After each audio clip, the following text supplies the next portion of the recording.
Hello dear friends, आज के इस वीडियो में हम बात करेंगे विज्ञान के सुपर फास्ट श्रेष्ठ टॉप 25 क्वेश्चंस जो आप सभी के एग्जाम में पूछे जाते हैं। आइए क्वेश्चन नंबर फर्स्ट आपके स्क्रीन के सामने है। किस नियम को गतिज समीकरण द्वारा समझाया जाता है? इसका राइट आंसर है ऑप्शन डी यानी कि उपयुक्त सभी। अगर हम बात करते हैं गतिज समीकरण के बारे में तो बॉयल का नियम, चार्ल्स का नियम और अवोगाद्रो का नियम, ये तीनों जो है वो गतिज समीकरण के द्वारा समझाया जाता है। इसलिए इसका राइट आंसर क्या होगा? ऑप्शन डी होगा। नेक्स्ट क्वेश्चन है आपका, मानव नेत्र में किस प्रकार का लेंस पाया जाता है? देखिए, मानव नेत्र में जो लेंस होता है वो उत्तल लेंस होता है, इसलिए राइट आंसर ऑप्शन बी होगा। शुद्ध जर्मेनियम अथवा सिलिकॉन परम शून्य ताप पर है, इसका राइट आंसर ऑप्शन सी यानी कि एक आदर्श कुचालक है, इसलिए राइट आंसर ऑप्शन सी होगा। नेक्स्ट है, उस सूक्ष्म जीव का नाम बताइए जो हमारे भोजन को नष्ट कर देता है। तो जो हमारे भोजन को नष्ट कर देता है वो फफूंदी यानी कि कवक, ठीक है, जिसको इंग्लिश में हम कहते हैं फंगस। इसका राइट आंसर क्या होगा? ऑप्शन सी होगा। किस तत्व के साथ पानी आने पर आग लग जाती है?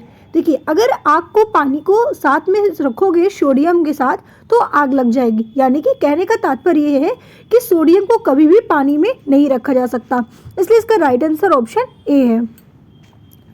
प्राणियों के वैज्ञानिक नाम लिखने के लिए किस भाषा का प्रयोग किया जाता है? तो आपको बताना है लैटिन भाषा का प्रयोग करते हैं, इसलिए राइट आंसर ऑप्शन बी। इनमें से कौन सा जैविक रूप से नष्ट नहीं होता है? देखिए, जैविक रूप से नष्ट नहीं होता कौन सा आपका है? तो आपको बताना है ऑप्शन सी यानी कि सीसा। सीसा जो होता है वो जैविक रूप से कभी भी नष्ट नहीं हो सकता है। नेक्स्ट है आपका, इनमें से कौन सा जीव एक कोश की प्राणी है?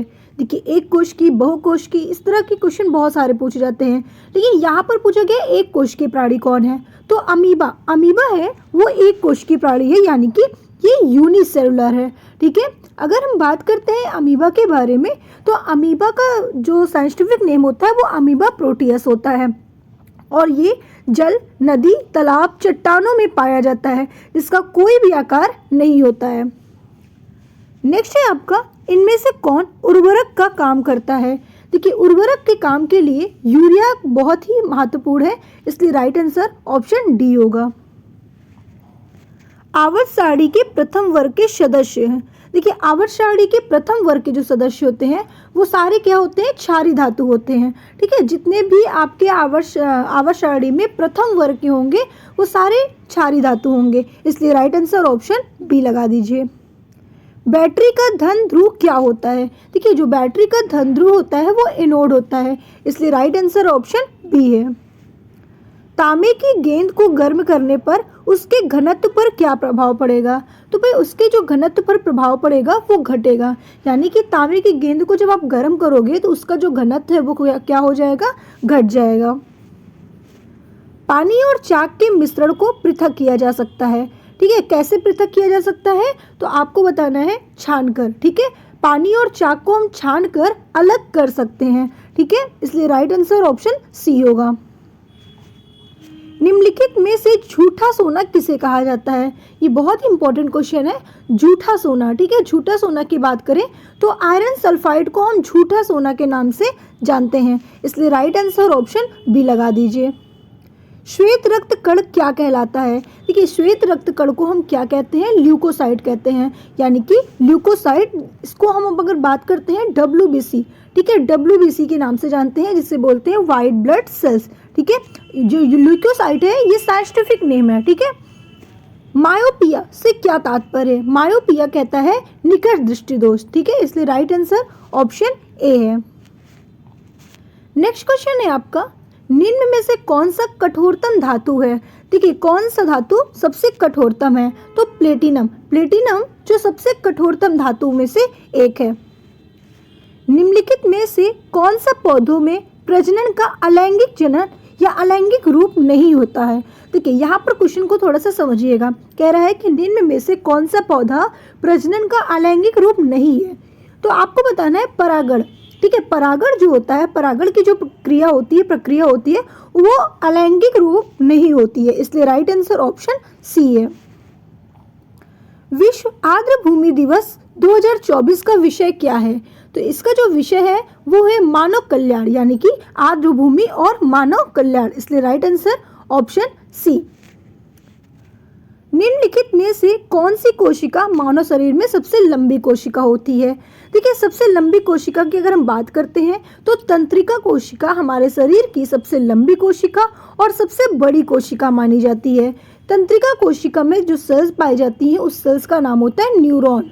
ठीक है, न्यूरॉन सेल्स जो होती है वो सबसे बड़ी होती हैं। अस्थि कोशिका कोई कोशिका नहीं है, ठीक है, याद रखिएगा। अब देखिए नेक्स्ट पे आते हैं हम लोग। हमारे त्वचा में उपस्थित कौन सी ग्रंथि पसीना का स्राव करती है? तो पसीना का स्राव करने वाली ग्रंथि कौन सी होती है? श्वेत ग्रंथि।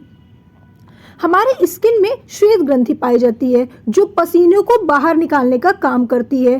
ठीक है, जितने भी हमारे बॉडी में यानी कि इन्वेस्ट चीज़ें हैं जो हमारे बॉडी के लिए यूजफुल नहीं है, ठीक है, जो आपका अपशिष्ट पदार्थ है वो सभी को बाहर निकालने के लिए ग्लैंड का यूज़ किया जाता है, यानी कि ग्रंथियों का काम होता है उस चीज़ को स्राव करके बाहर निकालना। ठीक है, तो 2 टाइप से आपकी ग्लैंड होती है, एक इंडोक्राइन होती है, एक्सोक्राइन होती है। तो यहाँ पर हम बात करते हैं श्वेत ग्रंथि की जो पसीना को बाहर निकालती है। ठीक है, याद रखिएगा, काफ़ी इंपॉर्टेंट क्वेश्चन है। निम्न में से फूल खिलने वाला हार्मोन्स किसे कहा जाता है? देखिए, फूल खिलने वाले हार्मोन्स को हम कहते हैं फ्लोरीजेंस, इसलिए राइट आंसर ऑप्शन बी लगा दीजिए। नेक्स्ट है आपका, इनमें कौन ठहरे हुए पानी में उगकर ऑक्सीजन खींच लेता है? तो कौन ऑक्सीजन खींच लेता है? तो आपको पता है ना, जलकुंभी। जलकुंभी जो होती है वो क्या करती है, पानी को मतलब पानी में उगकर ऑक्सीजन को खींच लेती है, इसलिए राइट आंसर क्या है? ऑप्शन ए है। ये परिवर्तन जो लार्वा को वयस्क में परिवर्तित कर देता है उसे हम क्या कहते हैं? कयांतरण कहते हैं, इसलिए राइट आंसर ऑप्शन सी होगा। नेक्स्ट एंड लास्ट क्वेश्चन है आपका, जल में घुलनशील अवस्था में पाया जाता है। तो कार्बन डाइऑक्साइड जो जल में घुलनशील अवस्था में पाया जाता है जिसका सूत्र होता है CO2। ठीक है, इसका राइट आंसर ऑप्शन सी होगा।